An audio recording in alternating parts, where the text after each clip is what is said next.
"Private Hayes, step forward." The command hit me like a hammer, echoing across the drill yard. Every head turned, every eye fixed, and I felt the weight of 100 silent judgments pressing down on me. My boots scraped against the concrete as I moved, slower than the others, my heart hammering. Sergeant Crow's laugh cut through the morning air like glass. "Finally, they let the weakling speak," he sneered, nudging the recruits beside him. My chest tightened. I wanted to disappear, to melt into the line of soldiers behind me, but there was nowhere to hide. Sweat ran down my neck, and I could feel the heat of humiliation blazing hotter than the summer sun. I had just dropped my rifle during inspection. Metal clanged across the yard like a death sentence, and Sergeant Miller's eyes narrowed into slits. "Do you even know how to hold that weapon, Private?" he barked, voice sharp enough to sting. I swallowed hard, trying to find words that wouldn't come.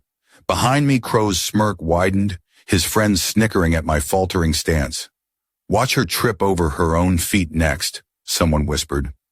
The laughter and whispers filled every corner, embedding themselves deep in my skin. I thought that was the end of it.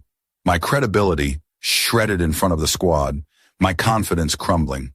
But then there was Corporal Diaz, standing at the edge of the formation, silent, observing. He didn't intervene, didn't offer a word of comfort, yet his gaze followed me with a quiet intensity, like he could see something in me that no one else did.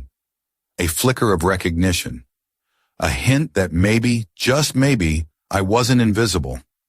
I didn't know it yet, but that glance would matter more than anyone could imagine. Later, back in the barracks, the tension didn't let up. We lined our bunks for inspection, boots polished, sheets tucked tightly, and the weight of expectation crushing us all. Crow didn't waste a moment. "Bet she can't even fold her sheets right," he muttered loudly, ensuring everyone heard. A ripple of snickers followed. I clenched my hands behind my back, hiding the tremor of embarrassment. I didn't reply. I couldn't.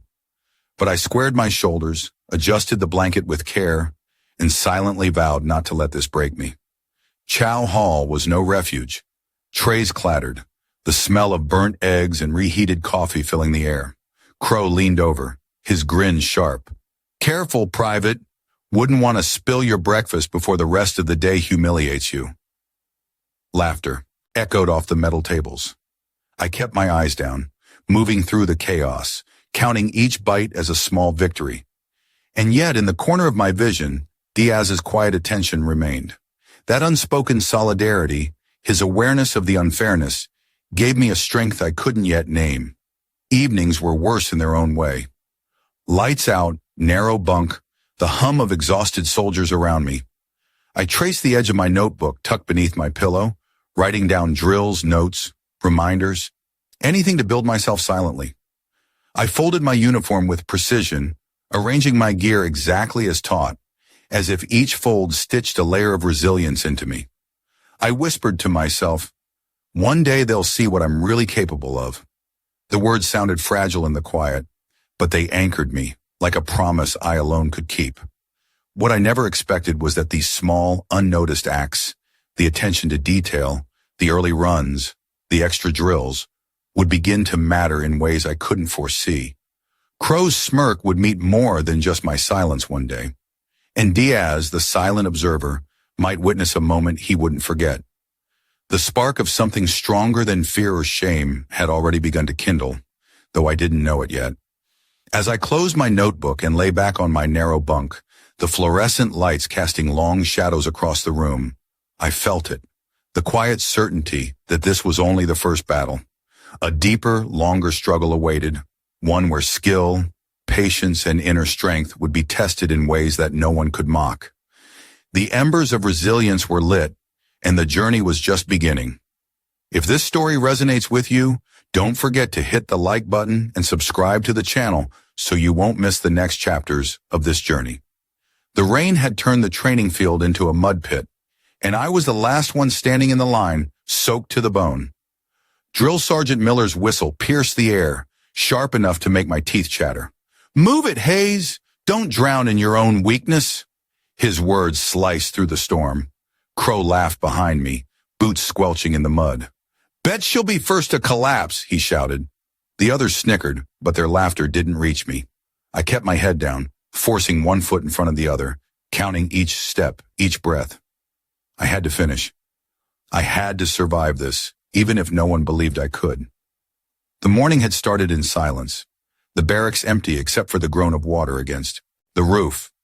I laced my boots tighter than ever, adjusted my soaked uniform, and stepped into the cold rain. Each drill was a battle, each command a test. "Low crawl," Miller barked. The mud sucked at my hands, at my knees. Crow made a show of sliding forward, triumphant when he rolled through cleanly, his smug grin impossible to ignore.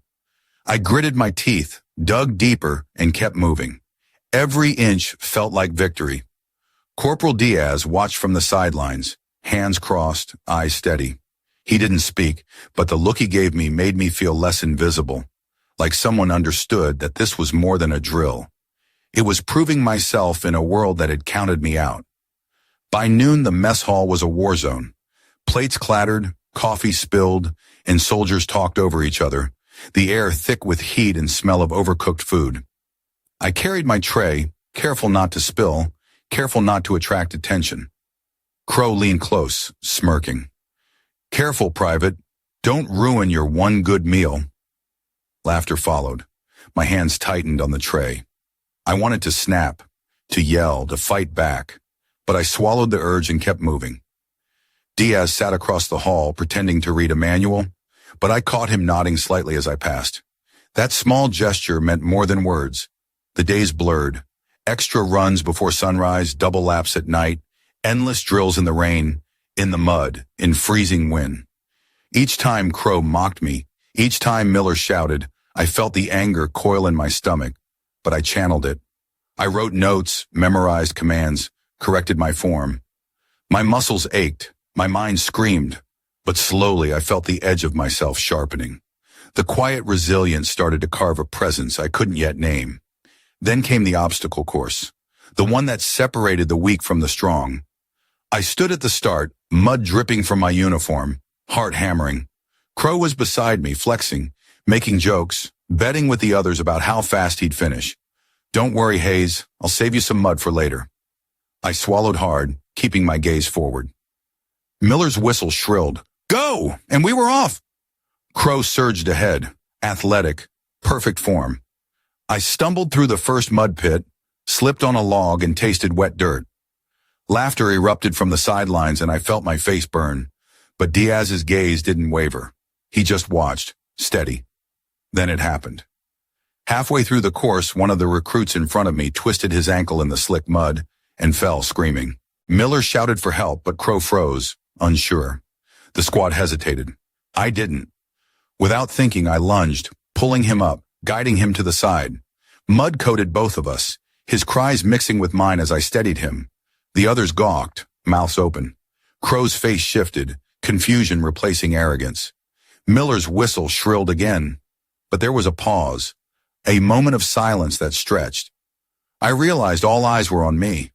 I helped the recruit to his feet, made sure he could continue, and then scrambled back onto the course myself. Every step was agony, but I didn't stop. Mud clung to my uniform like armor, heavy and unyielding. Crow tried to catch up, but he couldn't match the rhythm I had built in silence. Miller stopped at the finish line, watching, his eyes narrow but calculating. The squad fell quiet, the laughter gone. I crossed the line, chest heaving, soaked, filthy, and somehow victorious. In the aftermath, the atmosphere had changed. Crow's smirk faltered, his easy arrogance gone, replaced by a mix of disbelief and grudging respect. The squad whispered, glances shifting in my direction. Diaz gave me the smallest nod, barely perceptible, but it hit me like a lifeline. Miller's face was unreadable, but I saw the flicker of acknowledgement, a silent code that I had passed a test no one expected. Back in the barracks, the quiet had weight. I scrubbed the mud from my boots, my hands raw, my uniform stiff with dried grime. Crow avoided my gaze, muttering to himself, no longer the loud instigator. The others lingered, unsure how to act. Diaz leaned against the wall, finally speaking. "Not bad, Hayes," he said, voice low. I just nodded, mud-streaked and exhausted, feeling a surge of pride that was mine alone. What I didn't know yet was how this moment would ripple. The respect I earned silently in the mud, the strength no one predicted, was only the beginning. The stakes were higher now. Crow wouldn't forget this. Miller wouldn't forget this. And I had finally glimpsed the power of endurance, of quiet strength, of showing who I really was without a word, without a fight, just by refusing to break. That night, as I lay on the bunk, muscles screaming, mud caked on my skin, I allowed myself a small smile. The journey was far from over, but for the first time I felt the edge of my potential, sharp and real. The world that had underestimated me, mocked me, and counted me out had started to notice, and I was ready to show them that the quietest soldiers often carry the heaviest courage. If this story resonates with you, don't forget to hit the like button and subscribe to the channel so you won't miss the next chapters of this journey. The early morning fog rolled across the base like a living thing, clinging to boots, uniforms, and nerves alike. I stood at the edge of the training field, hands trembling, heart hammering, staring at the obstacle course laid out before us. This wasn't just any drill. It was the week-long evaluation, the one that determined who would lead the squad during the simulated combat mission next month. Crow was already there, stretching, smirking like he owned the world. "Hope you don't fall in the first mud pit again, Hayes," he said, loud enough for half the squad to hear. Laughter followed, sharp, cruel. I felt my face heat, but I didn't respond. I had learned silence could be a weapon. Drill Sergeant Miller barked orders, crisp and unforgiving. "Eyes forward! You move when I move! Every second counts!" The squad snapped into formation. My boots sank into the wet earth as we began, the cold biting through the thin cotton of our uniforms. I felt every muscle scream, but I remembered the extra drills, the nights in the barracks, the runs in rain that left me soaked and exhausted. This was my crucible, the moment to prove everything I'd fought for. Crow surged ahead immediately, flawless, arrogant. The others struggled behind him, but I kept a steady pace, focusing on technique, precision, endurance. Halfway through the first section, a rope climb, I felt it. The pull of doubt, the memory of being mocked, of being ignored, of being underestimated. "You don't belong here," Crow had whispered earlier, just loud enough for me to hear. But I swallowed the sting and hauled myself up, fingers raw, arms shaking, refusing to let the mud and rain dictate my limits. By mid-course, the twist of fate hit. A rigged simulation meant to test our teamwork faltered. A suspended cargo net snapped unexpectedly, sending one of the newer recruits swinging dangerously. Panic erupted. Crow froze, unsure, the smirk gone, replaced with fear. Miller shouted for someone to stabilize the recruit. Instinct kicked in. I lunged, grabbing his arms, holding him steady as the rest scrambled. The ropes strained under the combined weight. My hands burned, knuckles raw, but I didn't let go. The squad's eyes widened. Even Miller's whistle was cut short, replaced by a stunned silence.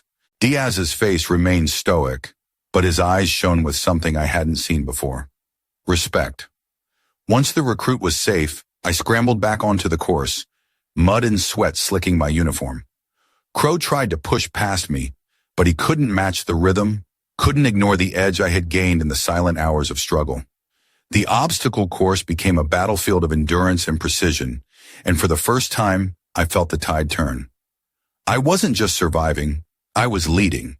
Every jump, every crawl, every step carried weight now, a rhythm honed by late nights and long runs. Then came the final challenge, the simulated mission, an exercise in coordination, strategy, and trust. Miller handed out the mock objectives. "You lead your squad," he barked. Crow's jaw tightened. The arrogance I'd known for months faltered as realization hit. I caught Diaz's nod, subtle but unmistakable. He was behind me, watching, waiting. My squad shuffled into position. The simulation began, tense, chaotic, the rain making every move treacherous. Crow attempted to dominate, barking orders, expecting the squad to follow blindly. I didn't flinch. I gave clear directions, anticipating the hazards, guiding the recruits through every obstacle with precision. Halfway through, another twist, a communications breakdown. The radios died. Miller's whistle shrilled. Panic spreading. Crow froze again, hands in the air, eyes wide. I improvised signaling, coordinating movements with hand gestures, using the techniques I'd memorized in silent hours when no one watched. The squad flowed like a single unit under my lead. Miller's gaze was sharp, calculating. I could almost hear the unspoken question in his eyes. Did she just do that?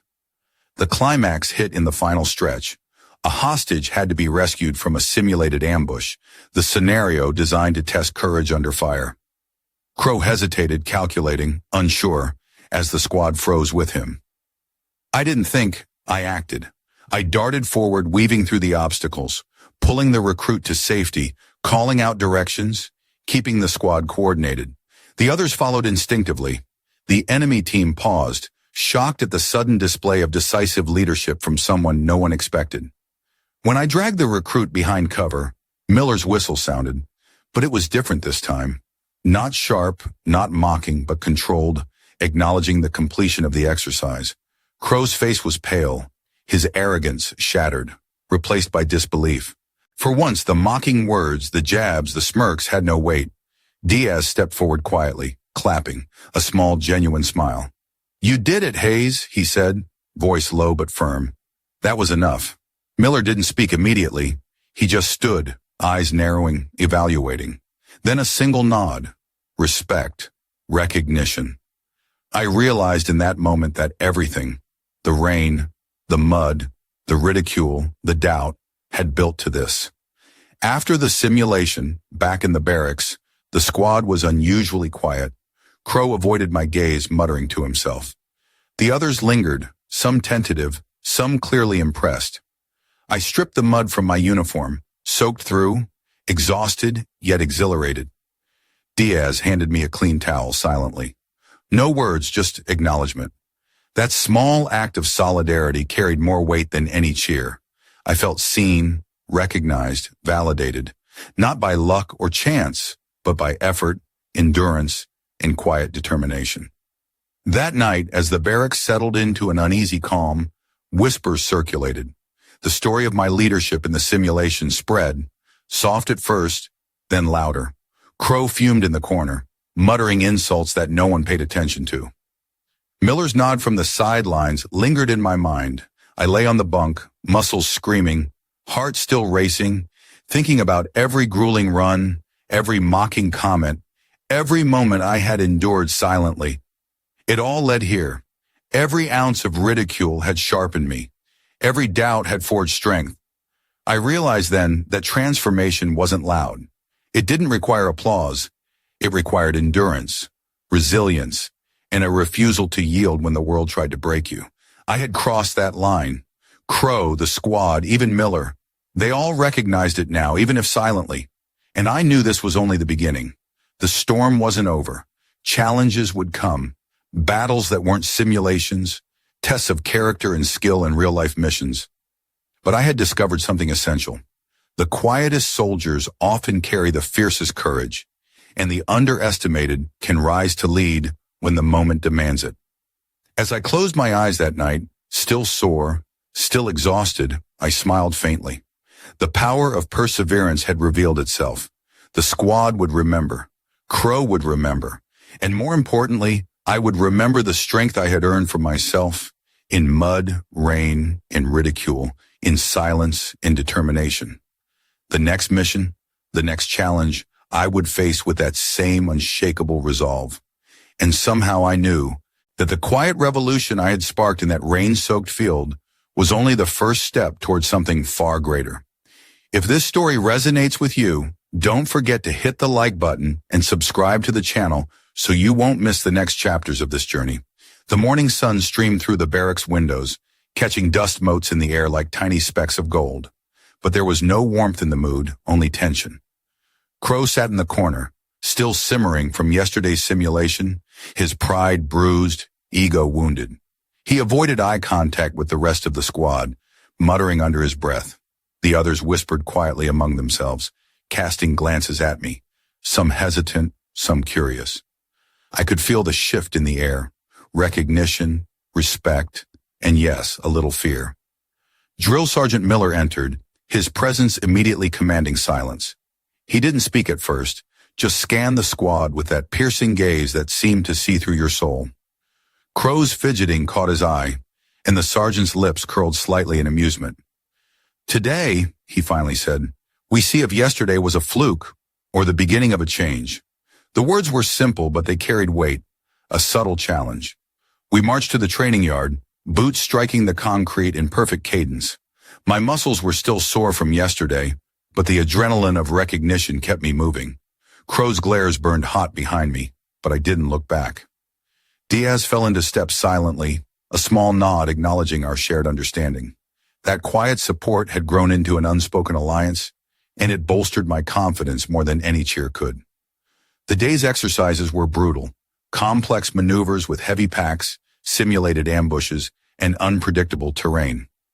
Crow tried to assert dominance at every turn, barking orders that were ignored or misinterpreted, his frustration growing by the minute. I kept my focus, my voice calm but firm, guiding the squad, anticipating hazards and keeping everyone moving.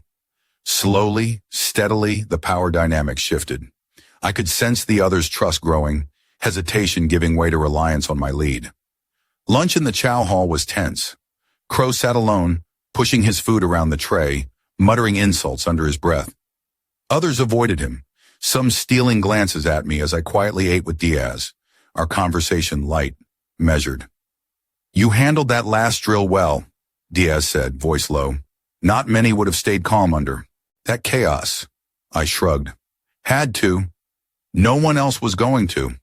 His nod was all the acknowledgement I needed. Afternoon drills escalated to a scenario designed to test tactical thinking and split-second decisions. Crow tried to sabotage my instructions subtly, redirecting recruits, whispering doubts. But the squad no longer wavered. Every hesitation I had endured before had honed my instincts, and I countered each of his moves without raising my voice. The tension was electric, every step measured, every glance charged with unspoken challenge. Then the climax struck, a sudden, unexpected situation. The simulated mission required splitting the squad, one group to flank, the other to secure a hostage. Crow was assigned the secondary team, expecting to shine. The moment we separated, the mock ambush escalated. Crow's group was caught off guard, trapped by an improvised obstacle. His shouting reached us, panicked, commanding, pleading. I didn't hesitate. I signaled my squad forward, maneuvering to rescue them. Crow's eyes widened when he realized I was leading the operation. Decisively, effectively, without hesitation. We extracted his team flawlessly. The mock hostage safe, the squad intact, the mission a clear success. Silence fell, only broken by the whistle of Miller, slow, deliberate, acknowledging the flawless execution. Crow stood frozen, his arrogance stripped away, replaced by a thin veneer of embarrassment and shock. How did you?" he stammered, but no one listened. The squad had seen it. The shift was undeniable. Diaz's quiet clap behind me was the only sound of celebration I needed. After the drills, Miller pulled us aside. He didn't yell. He didn't mock. He just looked, and the weight of his gaze was a verdict. Leadership isn't about being the loudest. It's about clarity, calm, and courage. Today, Hayes, you've shown all three. My chest swelled, but it wasn't pride in the way Crow might feel. It was relief, validation, a deep understanding that silent effort and resilience mattered more than posturing or mockery. Crow's face told the rest of the story. His bitterness radiated, a stark contrast to the quiet respect forming around me. The squad lingered, some offering tentative nods, others silent smiles, acknowledgement that couldn't be bought or forced. I realized then how fragile arrogance can be when tested against patience, endurance, and quiet determination.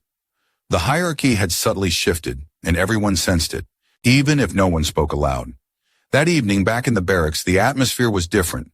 Crow sat apart, muttering to himself. The squad's chatter was subdued but tinged with curiosity, admiration, and perhaps a touch of awe. Diaz caught my eye across the room, a faint grin confirming what I already felt. Respect was earned quietly, and sometimes it spoke louder than words. I stripped off the day's grime and mud, thinking about the transformation, not just my own, but the unspoken acknowledgement of strength that others had witnessed. I knew this wasn't the end. Crow's ego would recover, whispers of doubt would persist, and the drills ahead would test all of us again. But the seed had been planted, the balance of power had shifted, and the respect of the squad, once unthinkable, was now an unspoken truth. For the first time, I felt fully visible, not just as an underdog, but as someone capable of leadership, someone who could endure, adapt, and guide. As I lay on my bunk that night, exhaustion weighing on me, I reflected on the day. The humiliation and mockery had been replaced by recognition and subtle triumph. The squad, the drills, the relentless challenges, they had revealed a strength I hadn't fully trusted in myself. And I knew without doubt that the path forward would test this strength in ways I couldn't yet imagine. The quiet respect earned today was only the beginning. If this story resonates with you, don't forget to hit the like button and subscribe to the channel so you won't miss the next chapters of this journey. The morning was still, the flag rippling softly in the wind above the training grounds. I stood at attention, boots sharp, uniform crisp, feeling the weight of every drill, every moment of struggle that had led me here. Around me, the squad gathered, faces a mix of anticipation and respect. Even Crow, usually brimming with arrogance, stood quietly, a subtle acknowledgement in his eyes that I had earned something they couldn't take back. Drill Sergeant Miller approached, his steps deliberate, each one echoing across the concrete. He stopped just short of me, his gaze piercing. For a moment I thought he might speak harsh words, a test of humility perhaps, but instead he nodded once. Slow, deliberate, as if the respect he granted was earned not by shouting or rank, but by endurance, clarity, and courage. My chest tightened with emotion I didn't expect. Pride, yes, but also a deep, quiet satisfaction that the journey had been witnessed and validated. The squad fell into formation for the final inspection of the training cycle. Boots aligned perfectly, rifles gleaming, sweat and dirt marking the evidence of long hours and relentless drills. I could feel the collective pulse of the unit, a rhythm forged through shared struggle, tension, and now recognition. Diaz caught my eye, his subtle grin a reminder of the quiet support that had mattered more than anyone could know. Then came the moment that would seal the chapter, a mock tactical exercise with a twist. Unexpected obstacles, sudden hostage scenarios, split-second decisions. Crow, now tempered but still competitive, was assigned a lead role, expecting to outshine me. The simulation began, chaos erupting in perfectly timed sequences. And yet, instinct and experience guided me. I moved decisively, communicating clearly, directing the squad with calm authority. When Crow's team faltered, I stepped in, orchestrating a seamless recovery that left everyone watching in the stunned silence. The shift was undeniable. The underdog had become the one to follow. As the exercise ended, Miller blew his whistle, the sound slicing through the tension like a verdict. "Hayes," he said, voice carrying across the yard. "Today you led with precision, courage, and integrity. Remember this feeling. It's earned, not given." Around me, the squad's eyes were wide, some nodding in respect, some silently processing the reversal they had witnessed. Even Crow's rigid posture softened slightly, a grudging acknowledgement that hierarchy and bravado mattered little against proven skill and quiet determination. Later in the barracks, the atmosphere was transformed. Conversations were lighter, laughter mingled with respect, and small gestures, sharing water, checking gear, nods in passing, spoke volumes about a shift in trust and camaraderie. I reflected on the journey, from humiliation and doubt to recognition and subtle triumph. Every sleepless night, every extra drill, every moment of quiet endurance had led to this fragile but unshakable victory. That night, before lights out, I stood by the window, looking at the American flag silhouetted against the dark sky. I thought about the battles ahead, the real tests yet to come, and knew I had grown not just in skill, but in understanding what leadership truly meant. It wasn't about being the loudest or the fastest. It was about resilience, integrity, and guiding others when it mattered most. Diaz's quiet presence beside me reminded me that allies often appear in subtle ways, and respect is always a currency more powerful than ridicule. The journey was far from over, but for the first time, I felt the weight of recognition settle comfortably on my shoulders. The underdog had not just survived, but had begun to define a legacy, one that would quietly echo through the barracks long after the day ended. And I knew deep down that the respect earned today was only the beginning of something far greater, something no one could ever take away. If this story resonates with you, don't forget to hit the like button and subscribe to the channel so you won't miss the next chapters of this journey. The sun dipped low over the training ground, casting long shadows across the perfectly lined barracks. I stood beneath the flag, wind tugging gently at its edges, the sharp creases in my uniform a testament to every trial I had endured. Around me, the squad fell into a silent formation, faces set in quiet respect. Drill Sergeant Miller approached, his boots crunching against the gravel, and stopped just short. Without a word, he offered a single deliberate nod, a gesture heavier than any command, richer than any praise. I returned it with the only answer I had, steady eyes, chest firm, and a heart full of the lessons I had fought to earn. In that moment, the years of struggle, humiliation, and quiet endurance crystallized into something tangible. The mockery that once weighed on me, the whispered doubts, the silent scorn, they had not broken me. Instead, they had forged resilience, honed focus, and taught the true value of dignity. What I learned is simple yet profound. Injustice may test you, prejudice may sting, and silence may loom. But courage, perseverance, and integrity will always shine brighter than ridicule. Actions speak louder than words, and what doesn't kill you makes you stronger. It wasn't just about proving the naysayers wrong.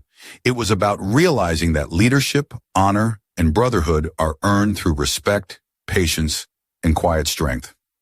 Diaz's small, supportive gestures, the squad's evolving trust, and even Crow's humbled recognition reminded me that every human connection matters, every choice leaves a mark, and the spirit of equality and shared humanity endures when we act with courage. If this story has moved you, I invite you to share your thoughts or experiences in the comments below. Like this video to show support for stories of resilience and honor, and subscribe to our channel for more narratives that celebrate the triumph of courage and dignity over adversity. Remember, every journey matters, every struggle teaches, and every comrade, seen or unseen, leaves a lasting imprint on the heart.